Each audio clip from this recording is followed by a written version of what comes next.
Hello guys, welcome back to my YouTube channel SK study a way of success. मैं हूं आपका educator Shivam Mishra. कैसे हैं आप सब? और यहां पे 16 फरवरी जी आपके कल के लिए बहुत इंपॉर्टेंट क्वेश्चन लेके आए हैं, जो कि पेपर में इससे बाहर आने वाला नहीं है। जाइए और छाप दीजिए पेपर में, पूरा का पूरा बहुत ही इंपॉर्टेंट वाला क्वेश्चन है। रस छंद अलंकार बिल्कुल आपका 6 नंबर पक्का करवा दे रहे हैं, 6 अंक बिल्कुल पक्का करवा दे रहे हैं इस वीडियो में। तो ये वीडियो बहुत इंपॉर्टेंट होने वाली है, इसलिए यार वीडियो को लाइक करिएगा, चैनल को सब्सक्राइब करिएगा, अपने दोस्तों के साथ वीडियोस को जरूर से जरूर क्या कर देंगे, शेयर कर देंगे। दबा के अपने दोस्तों के साथ क्या कर देंगे, शेयर कर देंगे। यहाँ पे आपका प्रश्न नंबर 12 का जो क मिलेगा वो क्या मिलेगा, रस और छंद अलंकार से।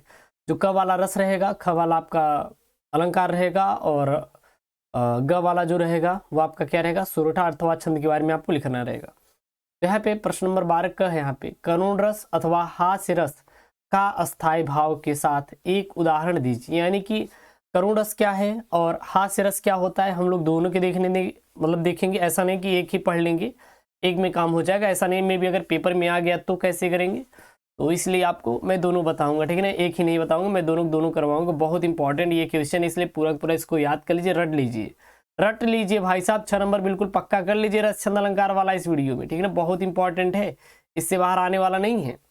तो सबसे पहले हम लोग देखते हैं करुण रस। ये करुण रस क्या होता है, तो करुण रस का एक बात ध्यान देना, जो अस्थाई भाव होता है शोक होता है। करुण का मतलब होता है किसी चीज को शोक प्रकट करना। शोक क्या क्या होता है, करुण होता है। तो परिभाषा क्या हो जाएगा, शोक नामक अस्थाई भाव, विभाव, अनुभाव और संचारी भाव के संयोग से करुण रस की उत्पत्ति होती है। शोक नामक अस्थाई भाव, विभाव, अनुभाव और संचारी भाव के संयोग से क्या होती है, करुण रस की उत्पत्ति होती है। करुण रस क्या होता है आपको सीधा बता देना है। शोक नामक अस्थाई भाव, विभाव, अनुभाव और संचारी भाव के संयोग से करुण रस की क्या होती है, उत्पत्ति होती है। उदाहरण क्या हो जाएगा, विस्तृत नभ का कोई कोना, विस्तृत नभ का कोई कोना, मेरा न कभी अपना होना।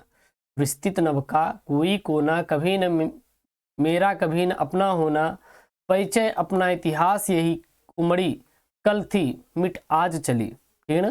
तो करुण रस की परिभाषा क्या हो जाएगा, एक ही चीज लिखेंगे, शोक नामक अस्थाई भाव, विभाव, अनुभाव और संचारी भाव के संयोग से करुण रस की उत्पत्ति होती है।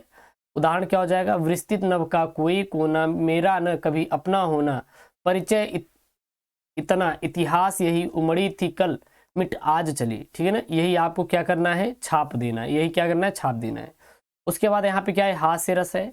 हास्य रस क्या है, हास्य रस किसे कहते हैं, विकृति, आकार, वाणी, वेश, चेष्टा आदि के वर्णन से उत्पन्न हास नामक अस्थाई भाव की परिपक्वता से हास्य रस की निष्पत्ति होती है।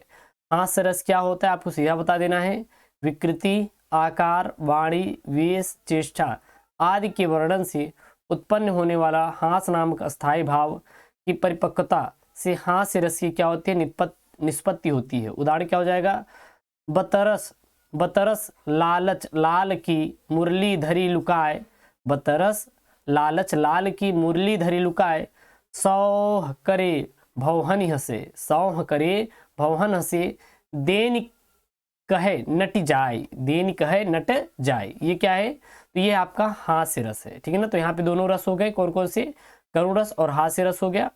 अब आ जाते हैं अलंकार की ओर। भाई साहब ये अलंकार आपके बोर्ड में आया हुआ है, ये पिछले साल का आपका अलंकार है, और यहाँ से आपके पेपरवा में बहुत क्वेश्चन बनते हैं, 2-2 नंबर के हैं।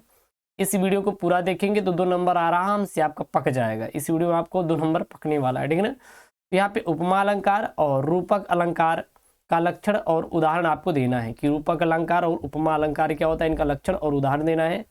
उपमा अलंकार क्या होता है, जब दो अलग अलग वस्तुओं में उनके रूप, गुण व समान धर्म के कारण समानता दिखाई जाती है तो वहाँ उपमा अलंकार होता है, तो वहाँ उपमा अलंकार होता है। उपमा अलंकार क्या होता है, जब दो अलग अलग वस्तुओं में उनके गुण, रूप, समान धर्म के कारण समानता दिखाई दी जाती है तो वहां पे क्या होता है, उपमा अलंकार होता है। जब दो अलग अलग वस्तु होती हैं और उनके रूप, गुण और समान धर्म के कारण क्या दिखाई जाती है, समानता दिखाई जाती है। जैसे मान लीजिए पेन है, अब आपके पास कई कलर पेन होते हैं, ब्लू भी है, ब्लैक भी है, तो दोनों तो पेन है ना, लेकिन दोनों का गुण क्या है, लिखना है। पेन कैसे हैं आपके, वो है लंबे लंबे, यहाँ पे देखिए जैसे ये हमारा, तो उनमें क्या है, उनके हम लोग आकार बता रहे हैं, गुण बता रहे हैं। तो जब ऐसा कोई चीज होता है तो वहां पे उपमा अलंकार होता है। जैसे कि उदाहरण क्या हो जाएगा उपमा अलंकार का, हरिपद कोमल कमल। हरि के जो पद है वो कोमल के क्या, कोमल के समान क्या है एकदम, मतलब कि कमल के समान क्या है, कोमल है।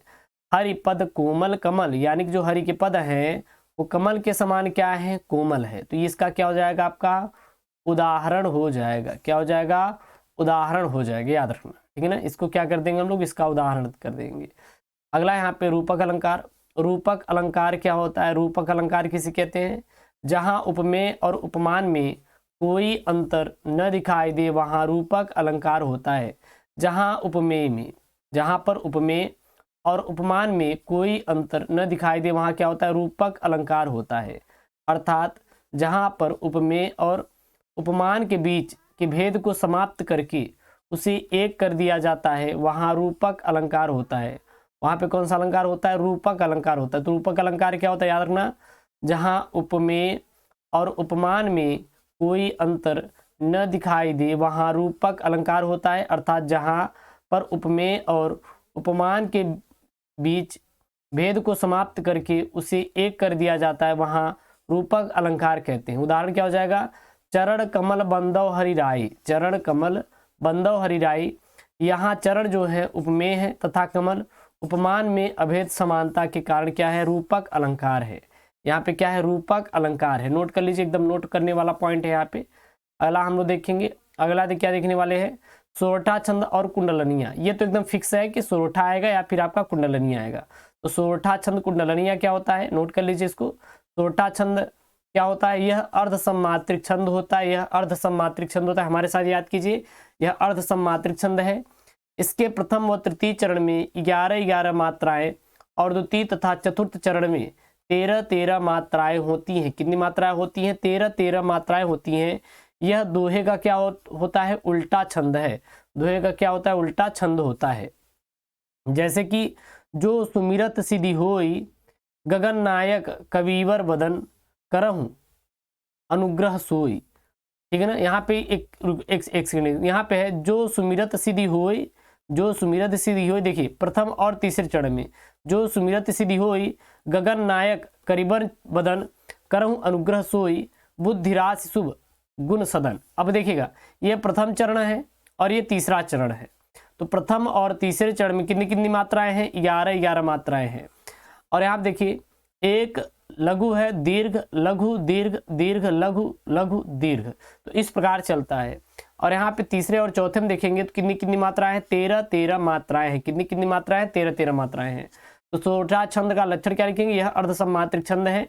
इसके प्रथम और तीसरे चरण में 11-11 मात्राएं और द्वितीय और चतुर्थ चरण में 13-13 मात्राएं होती हैं। ठीक है ना। फिर आएगा आपका लास्ट में कुंडलनिया। ये कुंडलनिया क्या होती हैं, तो यह एक मात्रिक छंद है जिसमें 6 चरण और 24 मात्राएं होती हैं। प्रारंभ में एक दोहा और पश्चात एक रोला जोड़ने से कुंडलनिया बन जाती है। जो शब्द अधिकांशतः इसके आदि में आता है वही इसके अंत में लगता है। कुंडलनिया क्या होता है, यह मात्रिक छंद है जिसमें 6 चरण और 24 मात्राएं होती हैं। प्रारंभ में एक दोहा और पश्चात में एक रोला जोड़ने से कुंडलनिया बन जाती है। जो शब्द अधिकांशतः इसके आदि में आते हैं और वही इसके किस में लगते हैं, अंत में लगते हैं। उदाहरण क्या हो जाएगा, रंभा छू झूमत हो कहाँ थोड़े ही दिन होत तुमसे केत हो गए और हैं इति खोई। तो इसमें 24 मात्राएं हैं, इसमें क्या है 24 मात्राएं। यहाँ पर देखिए हेत आया है, यहाँ पर भी खेत आया है। ठीक है ना। तो ये है आपका क्या, कुंडलिनियाँ है। तो रस छंद अलंकार, इसको मैंने तीनों के तीनों एक ही वीडियो में दिया है जो कि 6 नंबर में आपके बोर्ड परीक्षा में पूछा जाता है। और मैं आशा करता हूँ कि आपको ये समझ में आया होगा। तो यार वीडियो को लाइक करिएगा, चैनल को यार सब्सक्राइब कर दीजिएगा और अपने दोस्तों के साथ यार वीडियो को एक बार जरूर शेयर कर दें। ओके दोस्तों, थैंक यू, जय हिंद।